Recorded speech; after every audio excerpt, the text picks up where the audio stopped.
Like I said, that's all I ask is just come forward, close this case, be honest with yourself, be honest with your family, be honest with us as well.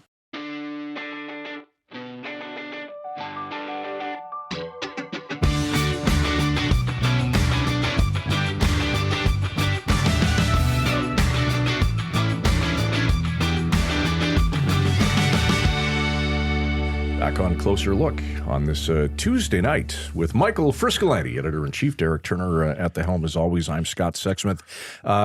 No trips booked last night. Thought about it. Black Friday is coming, right? Is it Cyber Monday too? I think so, yes. It's really like a month-long thing. Yes. This whole goes on, yeah.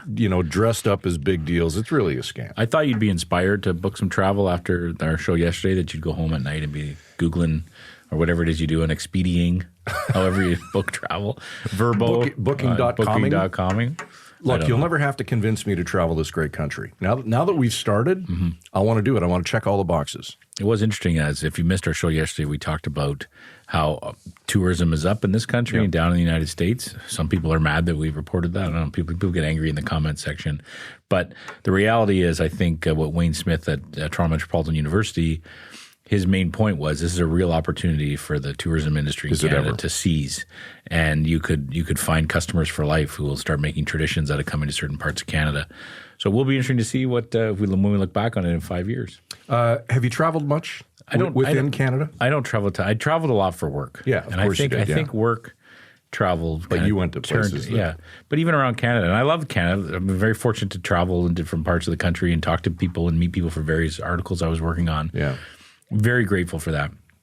But I think all the travel wore me out. I would much rather stay home or jump in my car and drive a short distance, whether it's in our region. I'm not really, if you told me I could jump on a plane today and go to the Dominican, it would not appeal to me at all. Well, you just wait till the snowfall that they're forecasting comes. That's okay. But if you want to leave, that's fine. Here's your hat. What's your hurry?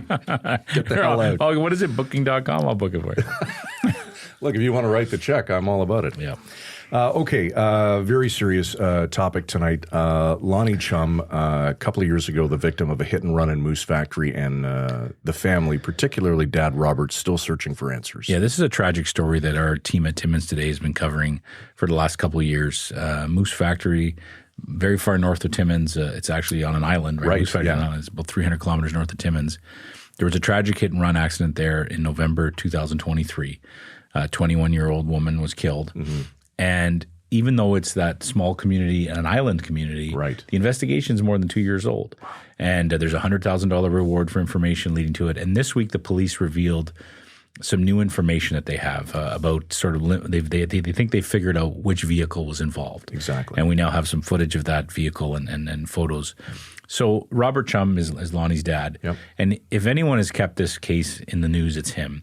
He is talking about it all the time. He has a daily TikTok that he to remember his daughter and to keep the case in the public eye. And he's going to chat with us today about the kind of person she was and the toll that this case has taken on his family, and also hope and see where we're at with this case and if we're hopeful that we're finally going to find the answer. This week, the Ontario Provincial Police announced a major development in an unsolved mystery that has lingered for more than 2 years. Of course, talking about the hit-and-run death of 21-year-old Loni Chum. Joining us to talk about the ongoing case is a man who has worked extremely hard to make sure the investigation continues to get the attention it deserves. Loni's father, Robert Chum. Robert, thank you for speaking with us tonight. Thank you for inviting me. Robert, can you tell us about your daughter, Loni? What kind of person was she? Loni, she was one of a kind. She was outgoing. She was my second oldest child. She was very outgoing. She's very she liked to how do you say it? She liked to speak up when something needed to be heard, and that's the way she was all the time. She was a loving sister, loving daughter, for sure. My right-hand girl, I call her, because she was always with me by my side when I'm in the bush with her. She's one of those girls that loved the outdoors. She was just going back to school when this happened. She was just going to attain her grade 12. And like I said, she loved the bush. And she was my right-hand girl, and she's dearly missed. Robert, I'm sure you've got a million plus memories of your daughter. Are there any specific ones that kind of stick out to you? When she's at camp, and I'd have my little girl back. She was always there. She was always helping out around the camp, helping her Chum, my late dad, who we lost in June there. But he was a trooper as well for inspiration for Justice for Loni campaign. We lost him in June to sudden death. But Loni was good in the bush. She was very well spoken. She knew how to hunt. She trapped. She knew how to skin animals the traditional way. So she loved it. It's she was a real outgoing girl out there. That's amazing that you're able to pass those traditions on and that she was so into those. That's an amazing thing to hear. Yeah. Robert, it was back in November 2023, so a little more than 2 years ago, you received the worst news a parent can hear, that she had been killed. How did you find out what had happened to her? Did someone phone you? Yeah, my daughter phoned me at 4:00 in the morning. I was out of town when it happened. We were on our way back to Moose Factory the next day, the day of. I got a call at 4:00. My oldest daughter, Delia, told me that Loni had died. And I asked how, and she says she doesn't know. She didn't know. Oh. And I woke up my partner, Steph. She was just devastated, I told her. But we didn't know the actual facts, what happened at the time. But when I got to Cochrane, I have a close family member that knows a lot of people in the area. And that he told me right away that she got hit by a truck. I didn't get a call from police or nothing at the time. Until I got back to the island. That's when I got told what had happened. I imagine those first few days and weeks were a blur, Robert. Well, what did you learn about what happened in that first little while? First little while, I knew she was hit by a truck. Was hit by a truck, and right away, I got off the chopper, and somebody told me what happened right away. Told me who did it, and I just didn't believe it first because, being devastated from the news of Lonnie's death and just, how word and gossip gets around. Just, it was shocking. I just didn't know how to feel. But I learned that she was hit by a truck walking home from her friends on Jaban Street, where she got struck and she was left for dead. She was hit at 2. I was told details. She was hit at 2:00. And then anonymous call was made at 3. That's when they attended to her body on the road there. Robert, just so people understand, can you describe Moose Factory? It's an island community about 325 kilometers north of Timmins. How many people live there? I'm estimated 2,500 to 3,000 people. Our island is 2 miles long and about a mile wide. So half of it is reserve, half of it is non-reserve. But 2,500 people live on this island. And the thing is, with Lonnie's incident, it happened during helicopter season. And the only way off the island was by helicopter. Right. We can get off or on at the time. So they did all looking into that when that happened. So, but I know the vehicle that didn't get off the island. I know now. So So they wouldn't have been able to drive away like hundreds of kilometers away that night. That's the way we're okay. And you mentioned there was so someone anonymously phoned 911 or phoned police to report that there was a body at that area of the city or the area of the community. Yes, somebody phoned at 3:10, I think, the exact time. That somebody made an anonymous call and said that there was a body laying on Jaban Street behind Gigi's corner gift store. And there's no way the police were able to trace that call. Who made it? I think they do. They do know. I think I was told, by one of the investigators that they do know who made the call. So, but they haven't told me anything about who made it yet. So. Robert, I can imagine there would be a lot of talk around your small community about what happened to Loni. A lot of whispers about who may have been driving the vehicle. Can you speak to that at all? Yeah, I've heard a lot. A lot of people come knock on my door early hours in the morning, let me know who was involved. And I would direct them to tell them just to go talk to the police and let them know what the crime, who did it, and what be discreet about it. You can be discreet, be anonymous, and they're not going to tell anybody your names. Nobody's ever done that yet, I guess. Obviously, a major development this week, Robert. The police, the OPP revealed some new details. What did they tell the community? They told that they excluded one vehicle. Red Dodge was excluded because they know who was driving at the time. They knew who the driver was, and he did a polygraph test. Came in voluntary and did a polygraph test, and he passed. So they excluded him in the vehicle. And they just focused on that one dark blue Dodge that was in the picture. that's been going around the news. Mm-hmm. So the police now say they're focused on one vehicle, this blue pickup truck. They think this was the truck that was involved. Yes. And at this point, are they telling you they don't know at this point whose truck this is? Do they suspect whose truck this is? They suspect. It's that people are not talking here. That's the thing. Mm-hmm. And can you speak to that a little bit more, Robert? I mean, again, as Scott mentioned, it's a smaller community. You know, is it just that some people are refusing to be helpful? They know the answers and they're just not being helpful? Yes, they know the answers and they're not speaking out. Because in a community of 2,500 people, you would think that everyone knows everyone. Mm-hmm. And for the most part, everybody knows what vehicle everyone drives. Mm-hmm. It's the thing. Yeah, everybody knows. Everybody talks. Everybody points to the same person. But, you know, like I say, we don't want to. I like to say the name, but I can't. No, for sure. And we wouldn't put you in that position. Does the police announcement, Robert, give you renewed hope? Oh, yeah. It gives me a lot of hope because we always knew it was this person. And I guess excluding that red Dodge that was in the picture, the cameras, was it reassured everything. Mm-hmm. It's coming. Closure is coming. It's just too bad. It's been over 2 years now. It's just too bad. Mm-hmm. So obviously, Robert, you've told police who you think was involved, who you think this truck belongs to. Yeah. Oh, yeah. Yeah. Oh, yeah. They know. I've spoken, let them know who I think, and I know who did it. I just wish this person would come out and, take responsibility. And have the police explained to you what's stopping them from doing more investigation into this person? Yeah, it was just a lot of details that they're puzzling together. A lot of camera footage, a lot of details, and then who was driving the vehicle. And that's what their main concern is about. The final closing part. Mm-hmm. Have you approached this person yourself, Robert? No, they've stayed away from me since day one. Mm-hmm. So it's not someone you've been able to have a conversation with. No. Robert, if that person's watching this show or the person who is responsible for this, what would you say to that person? I just tell them it's time to just come give us closure. It's time to just admit what you did that night. Mm-hmm. You know, it's been a long 2 years. It's, you know, I've had sleepless nights, sleepless days. There's days I haven't slept. But, you know, like I said, that's all I ask is just come forward, close this case, you know, be honest with yourself, be honest with your family, be honest with us as well. And the community moves for Cree First Nation because it has affected a lot of people with this incident and it's still ongoing. And a lot of people, like I say, they want to close as much as we do. Robert, I want to talk, if I can, about your social media activity every day, faithfully on TikTok with posts about Loni hoping to keep her case in the public eye.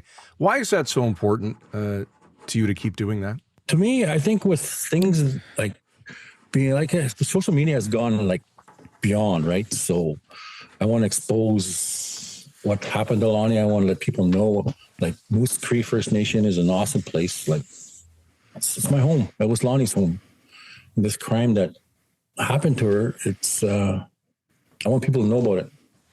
We come from a small northern Indigenous community. It's you know, we tend to be forgotten by the government and by other sources. You know, like people want to blame this, blame that. Me, I just want my daughter's case to be solved, and I want closure for our family and for the community of Cree. Mm-hmm. Robert, your shirt that I can see right now is hashtag Justice for Loni. It's on the banner behind you. It's in the shirts. Obviously, you've done a great job keeping it in the public eye. For you, what would justice look like in this case? Justice, it would put a lot of things to rest, especially for Loni. It would show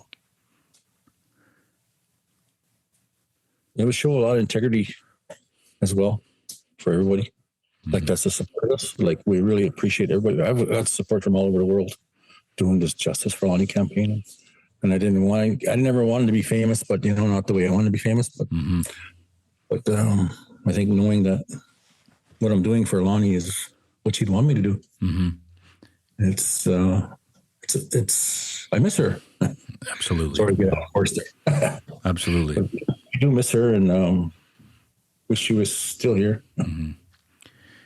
Is there a particular punishment, Robert, that could help with that pain? Or if this person need to go to jail for a long period of time for more years? I think so. I think just not being honest with what they did or she did or he did to Loni is She's go away for a while. Robert, there's a sizable reward, $100,000. Are tips still coming in regularly? Yeah, a lot of tips. I hired a private investigator named from Toronto, Pulse Investigating, and they've been helped out a lot. They've been really getting a lot of detail as well. A lot of people calling them, and as well as the OPP. It's on a daily basis. They're getting all these tips. I still get people coming to me every day here. So I think it's just it's the way the system is run. They don't know the procedure to how an anonymous tip goes about instead of coming to me all the time, because I get a lot of info, and I think you should call the police and I give them the number, and I don't know if they do it or not, but. Robert, I know the police were back in the community, the investigator recently, because they put out this video this week, and they actually filmed it from the corner intersection where this happened. What are the police saying to you in terms of how the investigation's going and their message to the family? Investigation's still ongoing. They're not going to quit. I guess, as you read, that my persistence of campaigning for Loni has really kept them on their heels. And pushing, and it's coming along. They said it's going to, closure's coming. So, and I told them, I believe you guys. I told them, I believe in you. I trust in you. We leave it all to you guys to get this. Robert, I know this is a dumb question. How are you doing? I'm doing okay. It's been a rough 2 years, but like I say, I'm out here campaigning for Loni and my kids. Once we get all this sorted out, just finally get closure, we get to bury her. I have Loni's ashes in our bedroom. We're going to perform a ceremony. Once all this is done, to bury her at a camp where she wanted to be buried. It's her wish. That was the second last year. We were hunting in the blind, and she told me, we had a heart-to-heart talk, and she says, I asked her, what are your wishes? I said, if anything were to happen to me, I told her. Then she told me, if anything were to happen to me, I'd want to be buried here at camp. And that's what I'm going to do after everything's done. Unbelievable. I can't imagine when you had that conversation with her that you would have thought that would be something that would happen soon. Yeah, because our plan was for her to take over. I told her, you're supposed to take over after I'm gone. I didn't think she'd leave before us. I didn't think my dad would leave a year after us, a year after her too. So she was taught a lot from my dad and me about the land, how to harvest geese and trap at the same time. So. Robert, before we let you go, is there anything about the investigation or even Loni that we didn't touch on tonight that you'd like to bring up? She was cut short of life. She deserved better. A lot of people say they hold back a lot of anger towards something happens to their child or family member. It's not that. We want closure. Time will tell when we will forgive you. It's all. I'd send a message out to everybody. Like, people are responsible. Be honest with yourselves. Be honest with Loni. Be honest with your families, and be honest with the community Moose Creek. Can I ask you, sorry, Robert, the one thing, when you say that you think you know who's responsible, do you think this was a case of an accident where they accidentally did this and drove away in fear, or did they do this on purpose? I think it was an accident. From what people tell me, it was an accident, but, being this long is just making it worse on themselves going forward. So. We definitely give you a lot of credit, Robert. I mean, to keep this case in the spotlight as you have, and fighting for justice for your daughter is not a small thing. I'll keep doing it till we get closure, until we find these killers come forward and go to trial. And once it's done, we can put her to rest. Yep. We know you will, Robert, and we hope one day you do indeed get justice for Loni. We appreciate your time tonight.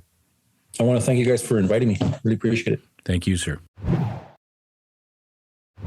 Well, it's no secret. We've talked about it. All three of us in this room have kids. And for Robert to have the courage that he does for as long as he has had it to do this, I don't know. I can't imagine what to say. I can't imagine. Sadly, I've covered so much tragedy in the many years I've been a journalist, and you see people react in all kinds of different ways. Yeah. They'll react where they will then, it becomes a mission of theirs to find answers and to find the truth, which is clearly what's happened with Robert. Yep.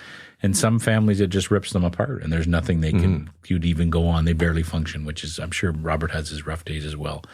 I'm very grateful he took the time to chat with us. This is a case that personally, I've been following our journalist at Timmins Today, Marissa Lenz McGrath, has done a fantastic job covering this story from day one.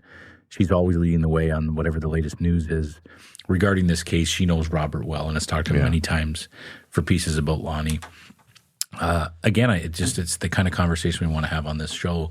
You never know how one conversation can boost a signal and get some more information out there. But it really struck me that he said the investigators were in town last week filming this video that we're going to link to with the new information about the truck.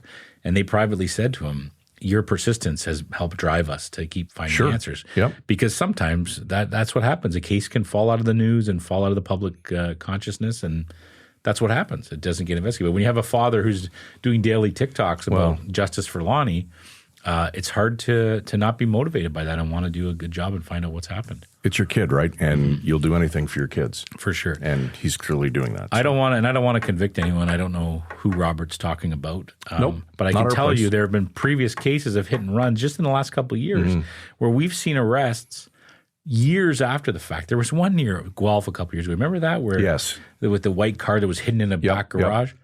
These people ran over a person and killed them and went on with their life for like 15 years. Yeah. How do you sleep at night? I'll never comprehend that. No. And I can't imagine that the person, because whoever was driving that truck, we now know it was that truck. The police say this is the truck that was involved. If I'm driving that truck, if whoever was driving that truck, how they go on with their life and not feel guilt when you see a person like Robert talking about his daughter, you see the photos of Loni. That's a mystery that some expert would have to come on and explain how you do that. I don't know. There's a special place for people like that, and I'd probably get in trouble for saying it. So that's right. You probably stop there. I will stop there. Closer look at villagemedia.ca. If you'd like to reach out to the program, we'd love to hear from you. Tonight's show, as always, produced by Derek Turner. For Michael Friscolanti, our editor-in-chief here at Village Media, I'm Scott Sexsmith. Thanks for joining us tonight. We'll see you tomorrow night at 7 right here on Closer Look. Frisco and Scott's Wardrobe provided in part by Moores, Sault Ste. Marie.